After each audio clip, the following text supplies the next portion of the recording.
Halo sahabat Edu ID, kali ini kita akan membahas tentang KIP kuliah. Kita kunjungi dulu websitenya kipkuliah.kemendikbud.go.id ya. Ini sudah saya buka, silahkan masuk ke Google boleh, langsung aja klik kipkuliah.kemendikbud.go.id. Ini tampilan websitenya ya. Ini tampilan websitenya. Di sini ada informasi jadwal Kartu Indonesia Pintar Kuliah. Di sini ada jenis kegiatannya, waktu dibuka dan waktu ditutup. Nah, ini diperhatikan biasanya untuk tiap tahunnya perkiraan keluar informasi ini di bulan Februari atau bulan 2 dan bulan 3. Selanjutnya karena kita mau melihat persyaratan, mari kita coba di sini klik ya, panduan ya. Ini klik panduan. Di sini ada panduan pendaftaran KIP untuk 2023. Nah, ini di download, dibuka. Berhubung saya sudah, langsung saja kita lihat. Ini dia panduan KIPK 2023. Nah, apa sih itu KIP ya? Bagi yang belum tahu, ini saya kasih tahu kembali karena ini program dulunya bidik misi ya. Jadi tahun 2011 2010 itu ada bidik misi. Sekarang berganti namanya PIP ya, bantuan. Di sini PIP adalah bantuan berupa uang tunai, perluasan akses dan kesempatan belajar dari pemerintah yang diberikan kepada peserta didik dan mahasiswa yang berasal dari keluarga miskin, rentan miskin untuk membiayai pendidikan. Jadi beasiswa untuk kuliah. Selanjutnya di sini apa aja sih manfaatnya? Banyak sekali orang yang berminat untuk mendapatkan KIP ya, atau mengikuti PIP, Program Indonesia Pintar. Ini dia manfaatnya. Jadi manfaat utamanya itu jaminan biaya pendidikan. Jadi biaya pendidikan gratis untuk kuliah yang dibayarkan langsung oleh pemerintah ke perguruan tingginya langsung. Selain itu ada biaya bantuan ya, atau bantuan biaya hidup. Ini langsung diberikan kepada mahasiswa ke rekening mahasiswa itu sendiri. Bantuan biaya hidup tersebut sepenuhnya merupakan hak mahasiswa sehingga ditransfer langsung ke rekening mahasiswa atau rekening penerima. Mahasiswa dapat memanfaatkan bantuan tersebut untuk memenuhi berbagai kebutuhan selama kuliah dan tidak boleh dimanfaatkan perguruan tinggi untuk biaya tambahan apapun. Di sini tidak boleh dimanfaatkan perguruan tinggi, ini hurufnya tebal jadi menjadi peringatan bagi perguruan tinggi dan untuk mengingat kepada penerima PIP itu sendiri. Nah, berapa sih uang yang diterimanya atau yang diberikan kepada mahasiswa atau calon penerima atau penerima PIP itu? Nah, di sini terbagi dalam 5 klaster ya. Ada klaster wilayah. Di sini ada yang 800.000 per bulan, 950, ada juga yang 1.100.000, ada 1.250, ada yang 1.400.000 ini per bulan. Biasanya diberikannya per semester.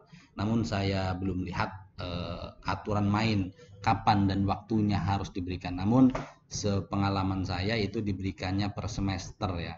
Jadi langsung begitu per semester.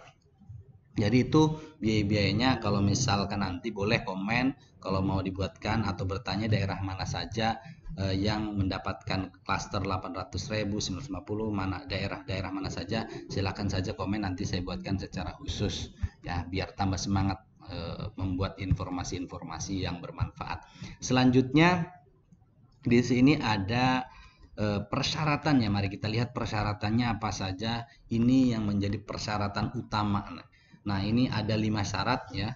Ada 5 syarat. Ini yang pertama, ini penerima KIP Kuliah Merdeka adalah lulusan SMA atau SMK sederajat ya.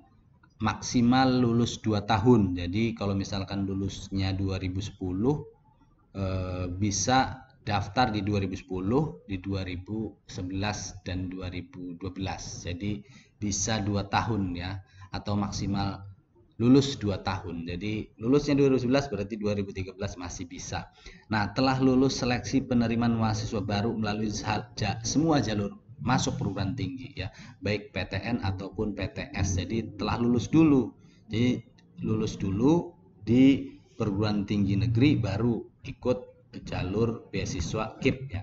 Terus memiliki potensi akademik baik ya memiliki potensi akademik baik tetapi memiliki keterbatasan ekonomi atau berasal dari keluarga miskin, rentan miskin ya, keluarga miskin atau rentan miskin, dan atau dengan pertimbangan khusus didukung bukti dokumen yang sah.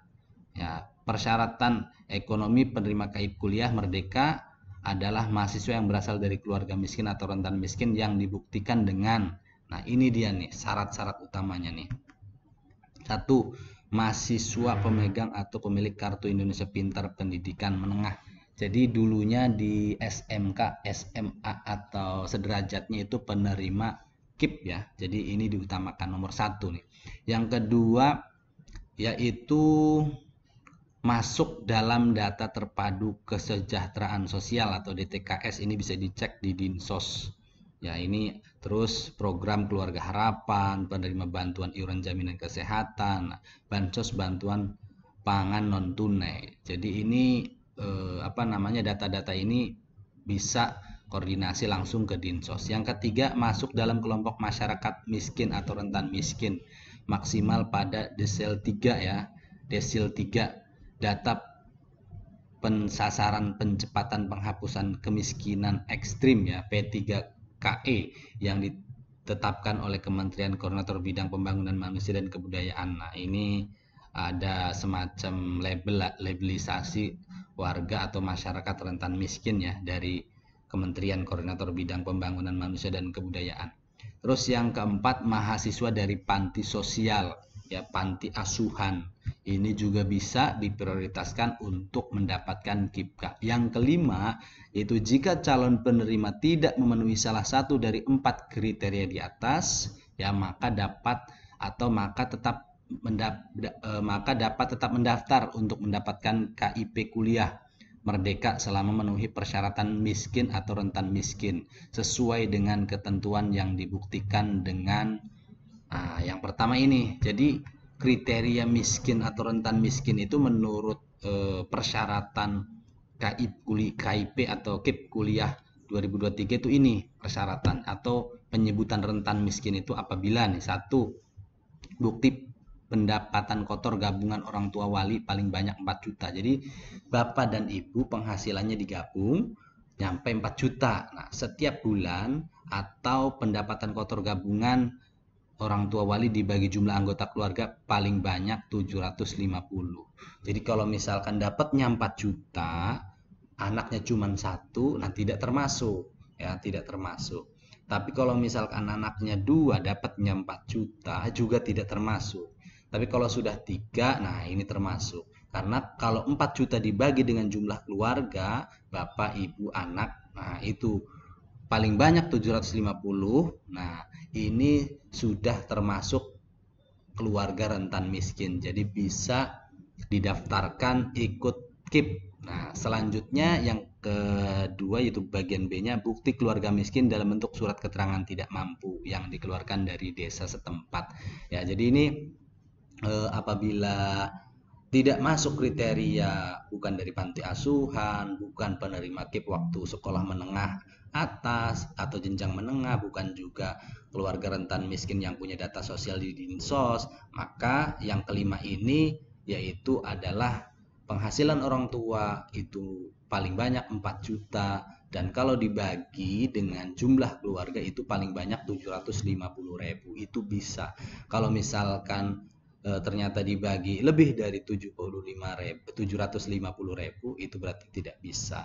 Jadi itu syarat-syaratnya. Silahkan kalian atau teman-teman calon penerima KIP atau KIPK silahkan mendaftar ke perguruan tinggi masing-masing sesuai dengan keinginannya. Selanjutnya hubungi bagian administrasi. Kalau memang tidak ada informasi terkait KIP, hubungi bagian administrasi dan tanyakan saya atau apa yang harus dilengkapi dan kapan waktunya di PTS itu pengajuan KIP kuliah, sehingga tidak ketinggalan informasi. Kadang-kadang mahasiswa karena tidak diberi informasi oleh pihak perguruan tinggi maka waktunya jadi terlewatkan. Jadi kalau judulnya informasi langsung dari pusatnya, kalau misalkan itu berita dari panduan, baca panduannya. Kalau dari kampus, baca atau lihat aturan dari kampus atau tanyakan dari kampus. Jangan kata teman, jangan kata dia, atau jangan kata siapa itu.